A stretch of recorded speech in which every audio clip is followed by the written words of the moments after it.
Today Stora Enso released its Q2 and half-year results for 2024, and I have the pleasure of being here with our President and CEO, Hans Sohlström. Hans, what are your reflections on the Q2 results? It's an encouraging result and one that gives optimism for the future. Even if our sales were slightly down, adjusting for production closures last year, our continuing operations grew by 1%. EBIT, however, rose significantly from 37 to 161 million euros. The performance met our expectations and reinforces our recently updated guidance of significantly exceeding last year's EBIT for the full year. We now have an improved earnings trend for the third consecutive quarter and remain on track to deliver on our guidance. Thanks, Hans. What are then some of these drivers behind these improved results? Overall, our result was driven by higher volumes and reduced fixed costs, despite challenges such as rising wood costs and political strikes in Finland. The quarter was supported by more favorable market conditions in some segments. It's also very rewarding to see that our profit improvement actions are paying off.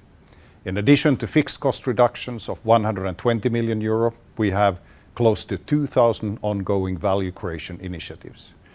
The goal is to reduce variable costs in sourcing as well as improve operational and commercial efficiencies.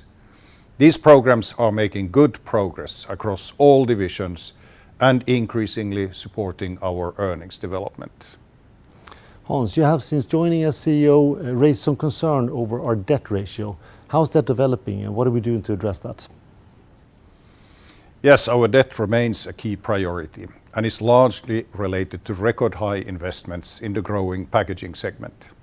And although we are confident that these investments will deliver returns over time, the debt we have accumulated is being addressed.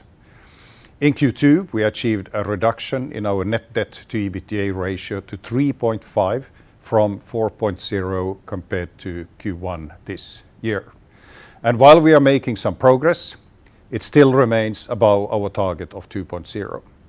To reach this target, we continue to have a strong focus on reducing our operating working capital. And in the quarter, it was decreased by 576 million euros year on year to reach an all-time low. This important progress allows us to release capital to further reduce debt, increase liquidity, and ultimately become more competitive.